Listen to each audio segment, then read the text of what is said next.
तो अब हम जानेंगे how the plants and animals are interdependent on each other. किस तरह से प्लांट्स और एनिमल्स आप एक दूसरे पर डिपेंडेंट हैं। जितने भी लिविंग बींग्स हैं, चाहे वो प्लांट्स हों एनिमल्स हों, डायरेक्टली और इनडायरेक्टली एक दूसरे पर डिपेंडेंट रहते हैं फॉरेस्ट में। एनिमल्स प्लांट पर डिपेंड करते हैं क्योंकि प्लांट्स उन्हें फूड प्रोवाइड करते हैं, शेल्टर प्रोवाइड करते हैं, ऑक्सीजन या नेस्टिंग साइट्स मतलब रहने की जगह प्रोवाइड करते हैं फॉर द एनिमल्स। दूसरी तरफ हम देखेंगे प्लांट्स भी एनिमल्स पर डिपेंड रहते हैं। क्यों? क्योंकि न्यूट्रिएंट्स उन्हें जब एनिमल्स डीके हो जाते हैं तभी उन्हें मिलते हैं। कार्बन डाइऑक्साइड पर डिपेंड होते हैं। पॉलिनेशन एनिमल्स के थ्रू होता है। सीड डिस्पर्सल वो भी एनिमल्स के थ्रू होता है। अब जो हमारी इंसेक्ट्स हैं वो फ्लावर्स को पॉलिनेशन में हेल्प करती हैं। जो बर्ड्स हैं, मंकीज़ हैं या अदर एनिमल्स हैं वो सीड डिस्पर्सल में हेल्प करते हैं। वो इधर उधर जाते हैं, सीड डिस्पर्स कर देते हैं, एक जगह से दूसरी जगह ले जाते हैं। जो सॉइल ऑर्गेनिजम्स हैं वो डेड बॉडीज़ और ड्रॉपिंग्स ऑफ एनिमल्स इनको डिकम्पोज कर देते हैं और उनको सिंपल कंपाउंड्स में कन्वर्ट कर देते हैं जो कि अल्टीमेटली सॉइल में मिल जाते हैं और सॉइल न्यूट्रिएंट्स से भर जाती है। These nutrients are absorb by the plants. अब होता क्या है, यही न्यूट्रिएंट्स प्लांट्स एब्जॉर्ब कर लेते हैं। Soil organisms play a very important role in recycling of nutrients. अगर ये ना हो तो प्लांट्स को अपने न्यूट्रिएंट्स वापस नहीं मिल पाएंगे। Hence we can see that plants and animals are dependent on each other. होता क्या है, प्लांट्स और एनिमल्स इसी तरह एक दूसरे पर डिपेंड रहते हैं। If for any reason the number of plants और एनिमल्स इज डिस्टर्ब्ड, अगर किसी भी वजह से प्लांट्स का नंबर या एनिमल्स का नंबर डिस्टर्ब्ड होगा तो इन सब का इफेक्ट, एडवर्स इफेक्ट इन्वायरमेंट पर पड़ेगा। अब हम जानेंगे प्रोड्यूसर्स, कंज्यूमर्स एंड डिकम्पोजर्स के बारे में। अब एनिमल्स जो हैं वो अपना खाना नहीं बना सकते, इसी वजह से उनको प्लांट्स या दूसरे एनिमल्स को खाना पड़ता है, तो इनको हम कंज्यूमर्स कहते हैं। अब 3 तरह के कंज्यूमर्स एग्जिस्ट करते हैं। वो एनिमल जो सिर्फ प्लांट्स खाते हैं उनको हम हर्बीवोर्स बोलते हैं या फिर प्राइमरी कंज्यूमर्स भी बोलते हैं। वो एनिमल्स जो दूसरे एनिमल्स को खाते हैं उनको हम कार्निवोर्स बोलते हैं। अब वो कार्निवोर्स जो हर्बीवोर्स को खाते हैं उनको हम सेकेंडरी कंज्यूमर्स बोलते हैं। अब वो कार्निवोर्स जो दूसरे कार्निवोर्स को खाते हैं वो टर्शरी कंज्यूमर्स हो जाते हैं। अब एक दूसरे तरह के कार्निवोर्स भी हैं जो कि डेड एनिमल्स को खाते हैं, जो कि दूसरे जानवर छोड़ जाते हैं, उनको हम स्कैवेंजर्स कहते हैं क्योंकि वो सफाई कर देते हैं एक तरह से। जो माइक्रो ऑर्गेनिजम्स हैं जैसे bacteria and fungi that feed on dead plants and animals are called decomposers. ऐसे माइक्रो ऑर्गेनिजम्स जो बैक्टीरिया एंड फंजाई जो हैं, जो डेड प्लांट्स और एनिमल्स को के ऊपर फीड करते हैं, उनको हम डिकम्पोजर्स बोलते हैं।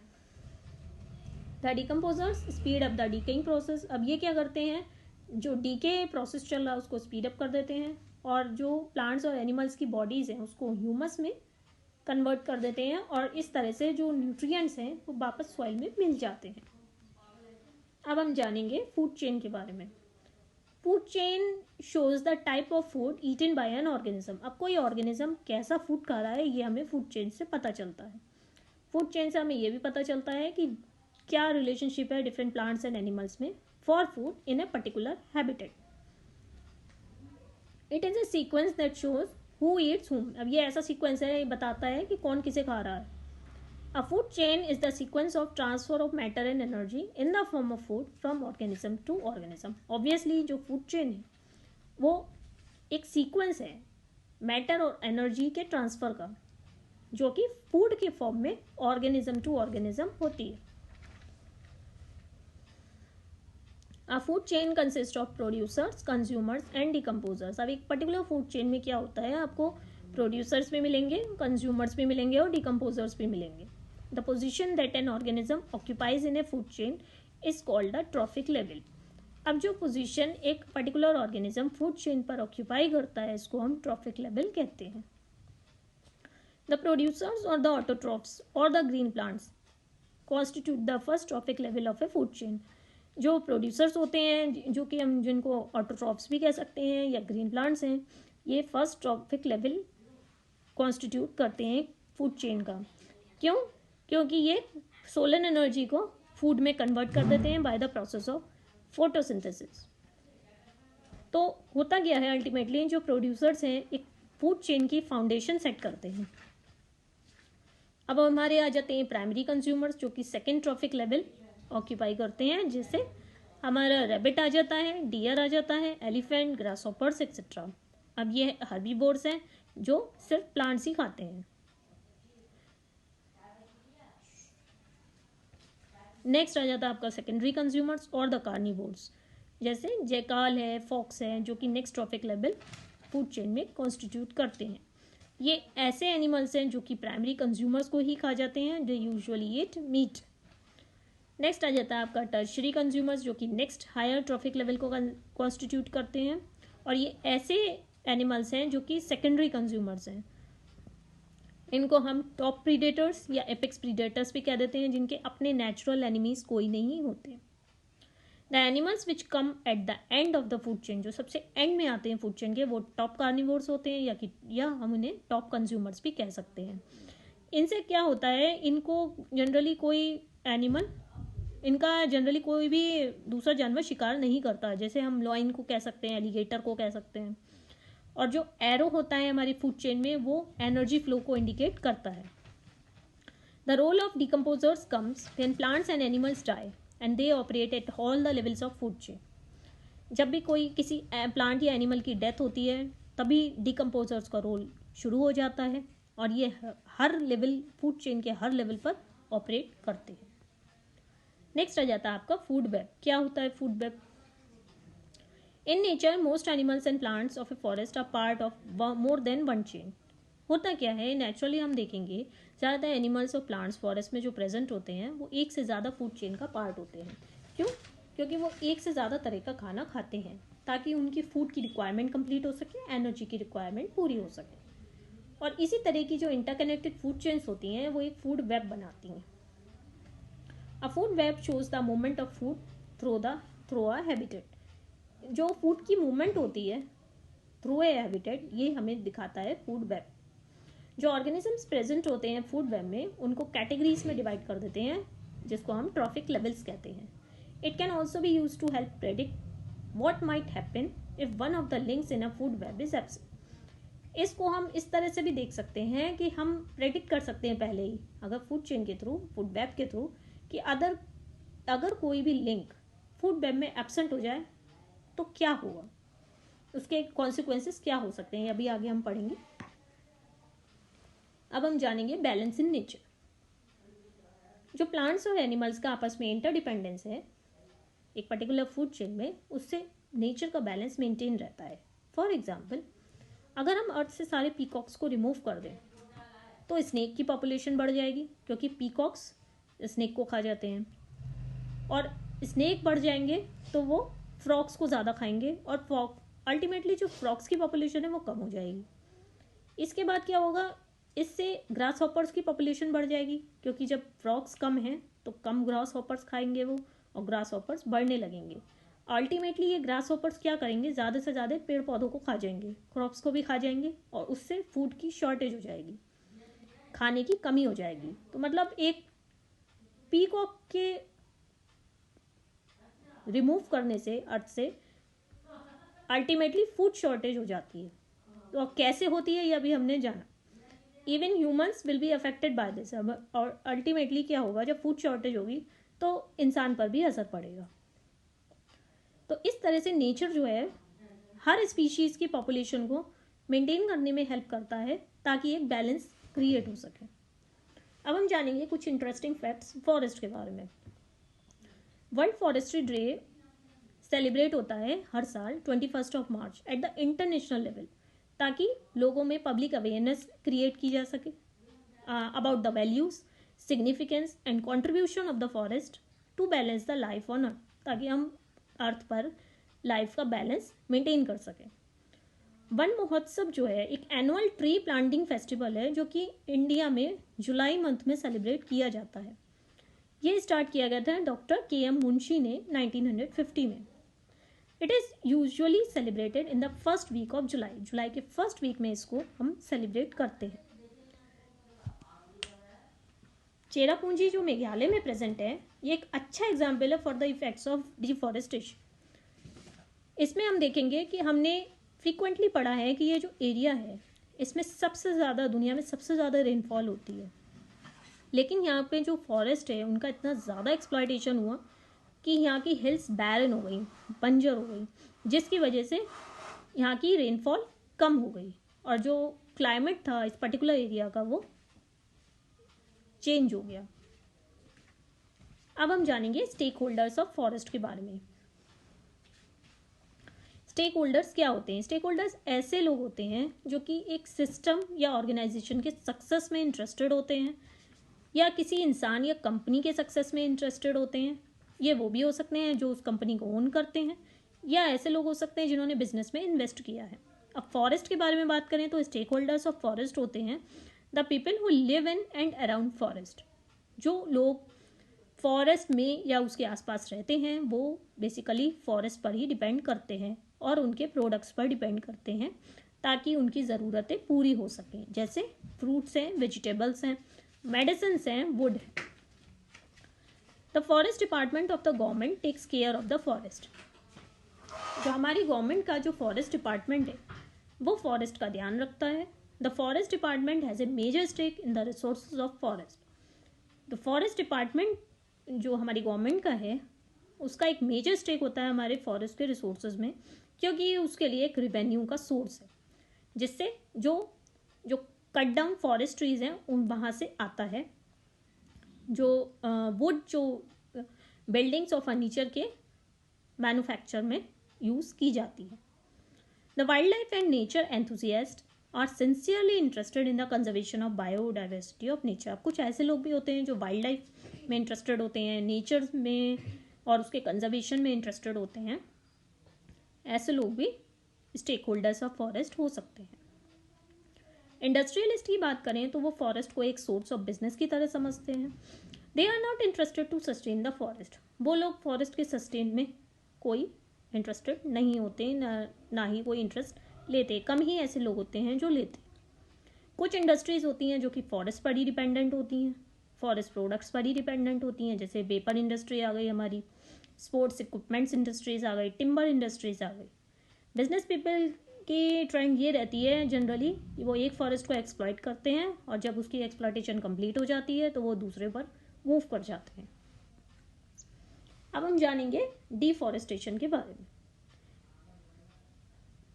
जो कि डिस्ट्रक्शन ऑफ फॉरेस्ट है या large scale cutting of forest है या और कोई वेजिटेशन है, ताकि हम उस लैंड को एग्रीकल्चर पर्पज़ के लिए, कमर्शियल पर्पज़ के लिए, हाउसिंग के लिए या फायरवुड यूज़ के लिए यूज़ कर सकें और इसमें कोई हम वापस कोई रीप्लांटिंग नहीं करते या हम किसी फॉरेस्ट को टाइम नहीं देते ताकि वो रीजनरेट कर सके। इस प्रोसेस को हम डिफॉरेस्टेशन कहते हैं। गढ़वाल रीजन में जो कि उत्तराखंड में प्रेजेंट है, वहाँ पर एक चिपको मूवमेंट स्टार्ट हुआ था जो कि सुंदरलाल बहुगुणा ने स्टार्ट किया था। ये लार्ज स्केल डिफॉरेस्टेशन से ही रिलेटेड था उस पर्टिकुलर एरिया में। हुआ क्या था, जो वहाँ विलेज है एक रेनू, वहाँ की जो वुमेन थी उन्होंने पेड़ को पकड़ लिया था और कॉन्ट्रैक्टर्स को पेड़ काटने से रोका था। इसी तरह का एक मूवमेंट एपिको मूवमेंट 1983 में कर्नाटका में स्टार्ट हुआ। एपिको का मतलब भी चिपको हगी है। It was started by Pandurang Hegde. Save silent valley in Kerala saved the rare species of plants and animals. जो सेव साइलेंट वैली है केरला में, वहाँ पर रेयर स्पीशीज ऑफ प्लांट्स और एनिमल्स को सेव करके रखा गया है। और जो साइलेंट वैली है इसलिए उसको साइलेंट वैली इसलिए कहते हैं क्योंकि रात में ये साइलेंट रहती है। The study of forest and wood is called silviology. जो हम फॉरेस्ट और वुड की जो स्टडी करते हैं उसको हम सिल्वियोलॉजी कहते हैं। और जो सिल्वीकल्चर होता है, it is the practice of controlling the establishment, composition, growth, quality and health of the forest to meet the diverse needs and value.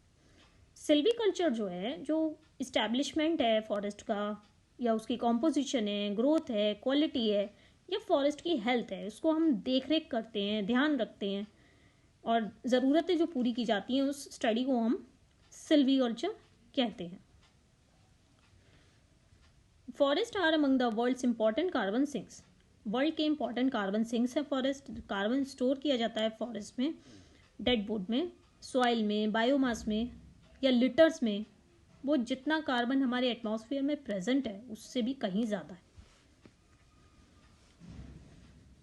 अब हमारी जो नेशनल फॉरेस्ट पॉलिसी है जो कि 1988 में स्टार्ट हुई थी, वो रिकमेंड करती है जो ऑप्टिमम कवर ऑफ फॉरेस्ट है प्लेन्स एरिया में, it should be minimum 33% and for the hills area it should be minimum 67%। But हम पिछले 100 सालों में देखेंगे कि काफ़ी फॉरेस्ट कवर लॉस कर चुके हैं, हम नुकसान कर चुके हैं। चाइना में अगर हम देखें तो गवर्नमेंट ने एक रूल बनाया है कि every capable individual between the age of 11 to 60 years, China में एक ऐसा रूल है जो कि गवर्नमेंट ने बनाया है, जो कि हर कैपेबल इंडिविजुअल 11 से 16 ईयर्स के बीच में 3 से 5 पेड़ हर साल उन्हें प्लांट करने होंगे, या इसी तरह का कुछ इक्विवेलेंट अमाउंट ऑफ वर्क उन्हें फॉरेस्ट सर्विसेज में देना होगा, कंट्रीब्यूट करना होगा। चाइना में 12 मार्च को प्लांटिंग हॉलीडे के फॉर्म में सेलिब्रेट किया जाता है हर साल। हम देखेंगे कि जो 4/5 ऑफ अर्थ फॉरेस्ट है वो तो ऑलरेडी हमने क्लियर कर ही दिए हैं। अब हम जानेंगे कॉजेज ऑफ डिफॉरेस्टेशन के बारे में। पिछले फ्यू डेकेड्स में हम देखेंगे कि काफ़ी बड़ा फॉरेस्ट कवर हमारा डिस्ट्रॉय हो चुका है due to various human activities and natural causes. Humans क्यों फॉरेस्ट को क्लियर करते जा रहे हैं, पेड़ों को हटाते जा रहे हैं, काटे जा रहे हैं, तो ये हम जानेंगे। क्योंकि जो हमारी पॉपुलेशन है वो बढ़ती जा रही है, इसी तरह से उन्हें खाने की भी ज़रूरत पड़ रही है, तो फूड प्रोडक्शन को इंक्रीज़ करने के लिए फॉरेस्ट की कटिंग हो रही है। टू क्रिएट मोर हाउसेज, ज़्यादा घर बनाने के लिए फॉरेस्ट की कटिंग हो रही है, ताकि इंडस्ट्रियल डेवलपमेंट इंक्रीज़ की जा सके, इसलिए फॉरेस्ट की कटिंग हो रही है। वुड रिक्वायरमेंट, पेपर के लिए, पेपर का यूज़ बढ़ता जा रहा है, या और इंडस्ट्रीज़ के लिए जो रॉ मटेरियल चाहिए इसके लिए फॉरेस्ट की कटिंग होती जा रही है। जो एनिमल्स हैं वो भी बढ़ते जा रहे हैं, उनकी ग्रेजिंग, उनको भी खाना चाहिए, तो इस वजह से भी फॉरेस्ट की कटिंग हो रही है।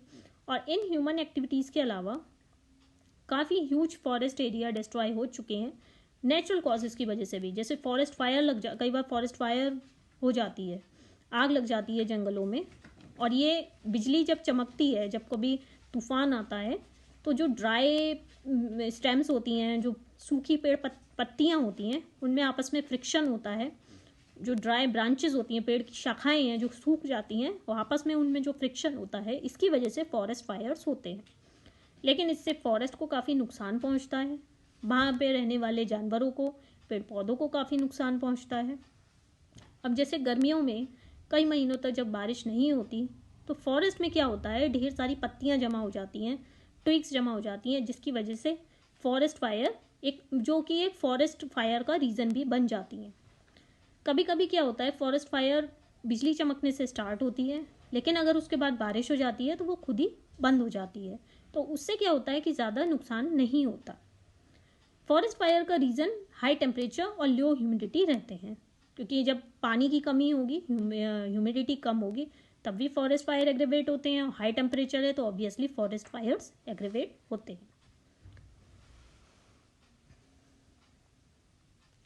अब हम जानेंगे फ्लड्स के बारे में। जैसे फ्लड्स हैं, उससे क्या होता है कि डिफॉरेस्टेशन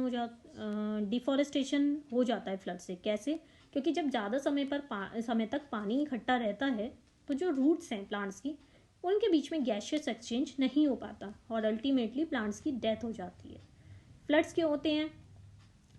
या तो बहुत लंबे समय तक बारिश हो रही है, या बहुत ज़्यादा स्नो मेल्ट हो गई हो एकदम से सडन टेम्परेचर राइज की वजह से, या डैम्स बर्स्ट कर जाएं, जो कि ये man made cause of flood भी हो सकता है। कई बार क्या होता है, कई डिजीजेस आउटब्रेक हो जाता है, जिसकी वजह से ट्री सर्वाइवल में एडवर्स इफेक्ट पड़ता है। ट्री की ग्रोथ अफेक्ट होती है, quantity and quality of would भी अफेक्ट होती है, और इन सब से क्या होता है, नुकसान भी होता है, इकोनॉमिक लॉसेस भी होते हैं। अब जो अर्थक्वेक्स हैं, वो उनकी वजह से क्या होता है, लैंड मूव कर जाती है, कई बार सुनामी भी आ जाती है, वॉल्केनिक इरप्शंस भी हो जाते हैं, लैंडस्लाइड्स भी हो जाते हैं। इन सब चीज़ों से भी हम देखते हैं काफ़ी डिफॉरेस्टेशन हो जाता है, काफ़ी पेड़ जड़ से उखड़ जाते हैं अर्थक्वेक और लैंडस्लाइड्स की वजह से। अब ड्रॉट्स जो हैं, सूखा जब पड़ता है तो उससे जंगलों में आग लग जाती है, कई तरह की प्लांट्स की डिजीजेस फैलती हैं। अगर सूखा बहुत लंबे समय तक रहे तो पत्तियां बिल्कुल ड्राई हो जाती हैं, जिससे क्या होता है, जो हमारे डिकम्पोजर्स हैं बैक्टीरिया एंड फंजाई, वो भी उनकी भी डेथ हो जाती है। अब इससे क्या होता है, न्यूट्रिएंट रिसाइकलिंग पर फ़र्क पड़ता है, क्योंकि जब प्लांट्स और एनिमल्स जिनकी डेथ हो जाती है, जब वो डिकम्पोज ही नहीं होंगे तो सॉइल में वापस न्यूट्रिएंट्स नहीं मिल पाएंगे।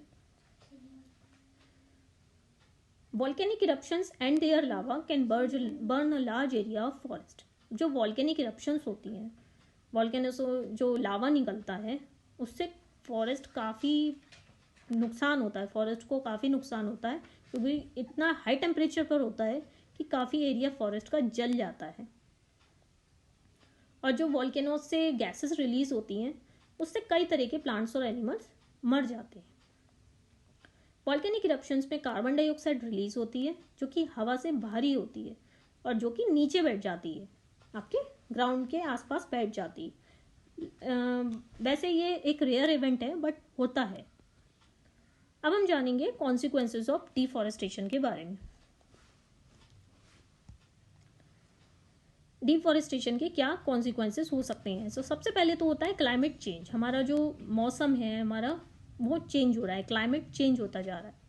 जो फॉरेस्ट हैं वो वर्ल्ड के लंग्स की तरह हैं। जैसे हमारे अंदर फेफड़े होते हैं, ऐसी हमारी दुनिया के फेफड़े हमारे फॉरेस्ट हैं। ट्रीज क्या करते हैं, एक तो कार्बन डाइऑक्साइड ऑब्जॉर्ब करेंगे, ऑक्सीजन रिलीज करेंगे और वाटर वेपर को भी रिलीज करते हैं एयर में। अब क्या है कि हम डिफॉरेस्टेशन करते जा रहे हैं, फॉरेस्ट को क्लियर करते जा रहे हैं। अब होता क्या है, उससे जो जानवर उन फॉरेस्ट में रहते हैं उनके लिए बड़ा मुश्किल हो जाता है, वो कहाँ जाए। तो उन्हें अपने नेचुरल इन्वायरमेंट से दूसरी जगह जाना पड़ता है और वहाँ पर उन कंडीशंस के अकॉर्डिंग अडेप्ट करना पड़ता है।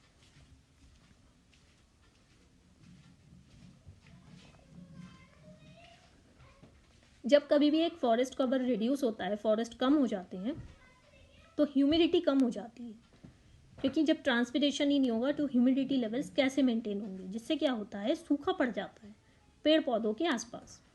इस सूखा पड़ने से फायर होने के, फॉरेस्ट फायर होने के चांसेस बढ़ जाते हैं। उससे क्या होता है कि आपके एक तो फॉरेस्ट में फायर हो जाएगी, ऊपर से जो वाइल्ड एनिमल्स हैं उनको भी नुकसान पहुंचता है और इसके साथ साथ इंसानों को भी नुकसान पहुंचता है। तो पेड़ पौधों के नुकसान से उनके कटिंग होने से फ्लड्स आने की रिस्क हो जाती है, सॉइल डिसइंटीग्रेशन हो जाता है, डेजर्टिफिकेशन हो जाता है, डेजर्ट्स में, लैंड्स डेजर्ट्स में कन्वर्ट हो जाती हैं और अल्टीमेटली जो टेम्परेचर है हमारा, एवरेज टेम्परेचर है, वो भी बढ़ जाता है, जिसको हम क्लाइमेट चेंज कहते हैं। नेक्स्ट आता है आपका ग्लोबल वार्मिंग। ट्रीज क्या करते हैं, ग्रीन हाउस गैसेस को एब्जॉर्ब कर लेते हैं। अब डिफॉरेस्टेशन होगा तो वो ग्रीन हाउस गैसेस को एब्जॉर्ब नहीं कर पाएंगे और ये एटमॉस्फेयर में बढ़ेंगी, जिससे ओवरऑल टेम्परेचर हमारा राइज होगा। नेक्स्ट क्या होगा आपका, एटमॉस्फेरिक गैसेस का इम्बैलेंस होगा। जो कार्बन डाइऑक्साइड आपकी रिलीज होती है through the process of respiration, जो कि प्लांट्स भी रेस्पायर करते हैं और एनिमल्स भी रेस्पायर करते हैं, तो इन दोनों ही वजहों से कार्बन डाइऑक्साइड एटमॉस्फेयर में बढ़ जाती है। लेकिन अल्टीमेटली क्या होता है, प्लांट्स इसको ले लेते हैं और फोटोसिंथेसिस के थ्रू ऑक्सीजन को रिलीज करते हैं। अब डिफॉरेस्टेशन से क्या होता है, जिन ऑक्सीजन और कार्बन डाइऑक्साइड जो कि हमारी एटमॉस्फेरिक गैसेस हैं, इनमें इम्बैलेंस हो जाता है, ऑक्सीजन कम हो जाती है और कार्बन डाइऑक्साइड हमारे एटमॉस्फेयर में बढ़ जाती है। नेक्स्ट होता है आपका सॉइल इरोजन। ट्रीज क्या करते हैं, वाटर पेपर को इन्वायरमेंट में वापस करने में हेल्प करते हैं through the process of transpiration. जो टॉप सॉइल है वो डैम्प रहती है, क्योंकि होता क्या है, जो रेन वाटर टॉप सॉइल को पर्कुलेट कर देता है और उसको इरोजन से रेजिस्टेंट कर देता है। मिट्टी गीली होती है तो आसानी से विंड इरोजन नहीं हो सकता, विंड उसको उड़ा के नहीं ले जा सकती। और नेक्स्ट होता है हमारा जो सॉइल है, उसको बाइंड करने का काम करते हैं हमारे जो ट्रीज के रूट्स होते हैं। अब हम ट्रीज को अगर रिमूव कर देंगे तो सॉइल इरोजन होने के चांसेस बढ़ जाते हैं। जब सॉइल इरोजन हो जाता है, टॉप सॉइल हमारी इरोड हो जाती है, तो सॉइल की फर्टिलिटी भी खत्म हो जाती है और इससे क्या होता है, लैंड बैरन हो जाती है, लैंड बेकार हो जाती है, वहाँ पे आप कोई क्रॉप नहीं उगा सकते, उसकी फर्टिलिटी बेकार हो जाती है और फर्टाइल लैंड जो है हमारी डेजर्ट में कन्वर्ट हो जाती है और इस प्रोसेस को हम डेजर्टिफिकेशन भी कहते हैं। नेक्स्ट आ जाता है आपका हैबिटेट डिस्ट्रक्शन। फॉरेस्ट जो है एक हैबिटेट प्रोवाइड करते हैं, घर प्रोवाइड करते हैं बर्ड्स को, एनिमल्स को। अब होता क्या है, अगर फॉरेस्ट ही नहीं रहेंगे तो वहाँ के एनिमल्स पर भी असर पड़ता है, क्योंकि जो अभी हमने पढ़ा था कि प्लांट्स और एनिमल्स आपस में इंटरडिपेंडेंट होते हैं।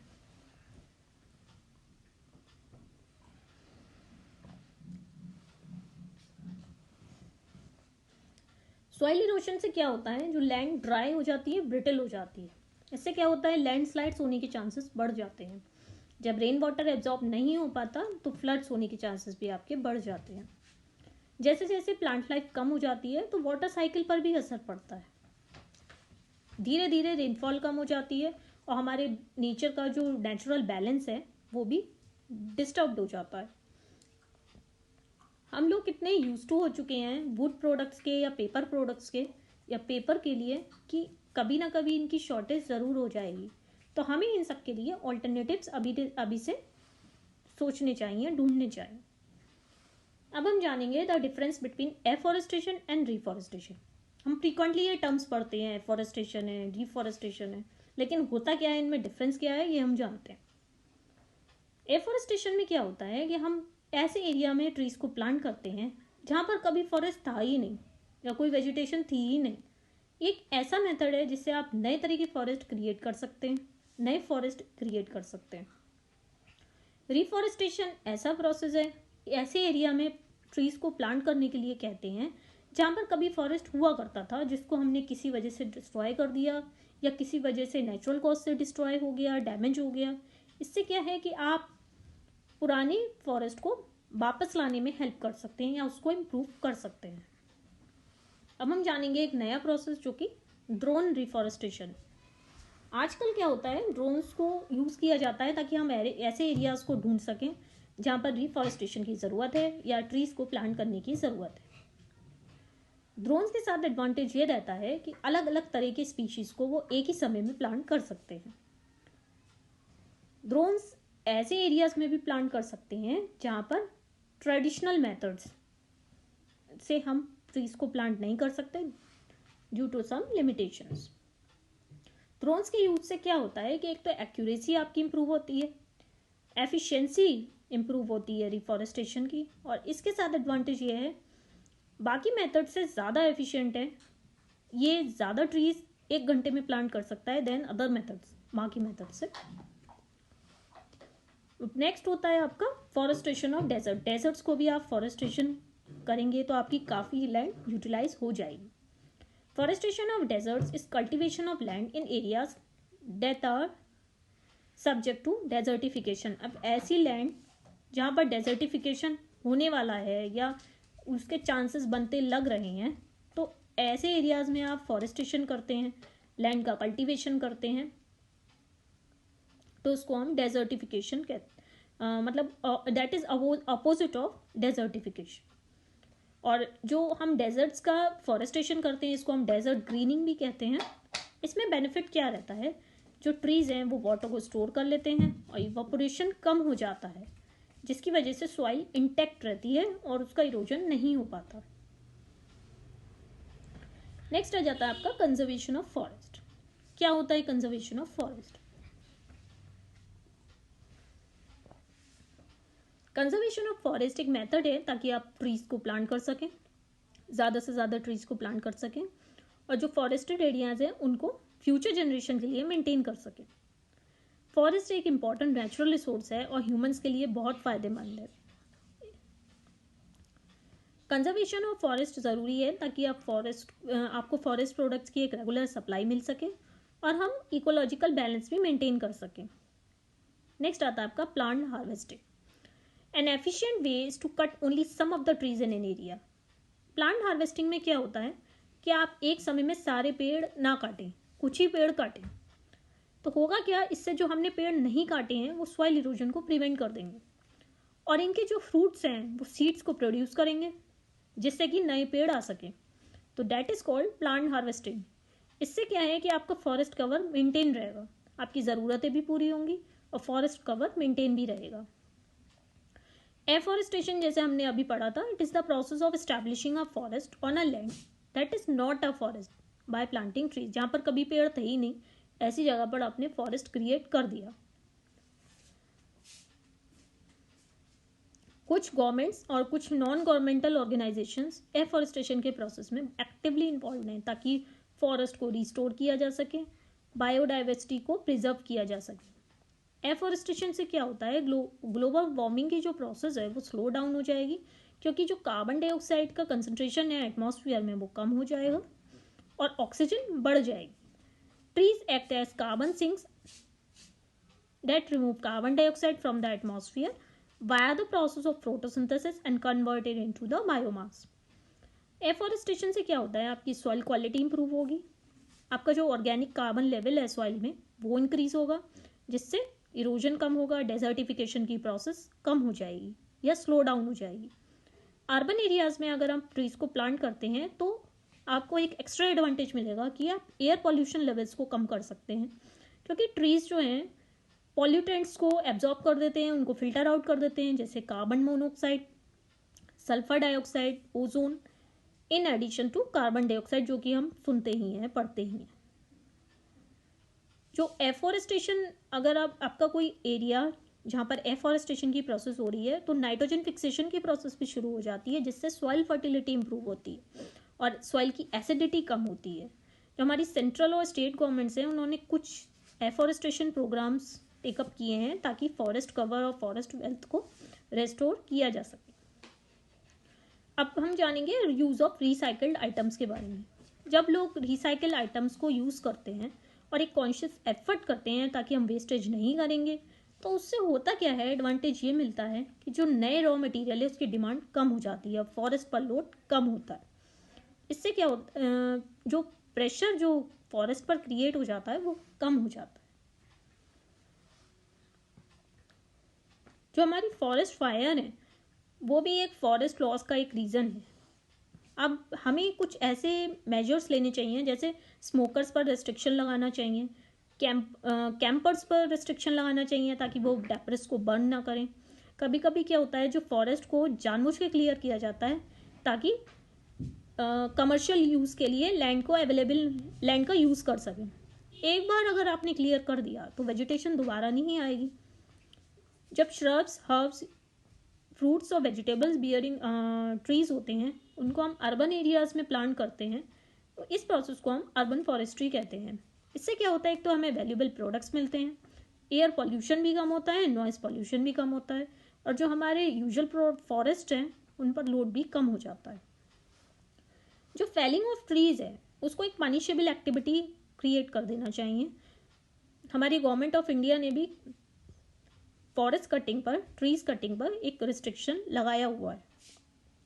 कुछ रिजर्व्ड एरियाज़ भी होते हैं, जैसे नेशनल पार्क्स हैं, सेंचुरीज़ हैं, कुछ फॉरेस्ट के रिजर्व्ड एरियाज़ भी होते हैं जो कि गवर्नमेंट डिस्टर्ब करने से मना करती है। कैटल ग्रेजिंग जो है उसको थोड़ा रेगुलेट करना चाहिए। हमें ऑल्टरनेटिव सोर्सेज ऑफ वुड भी सोचना चाहिए, जैसे बायोगैस है जो कि फ्यूल वुड का ऑल्टरनेटिव हो सकती है। नेक्स्ट आ जाता है आपका सोशल फॉरेस्ट्री।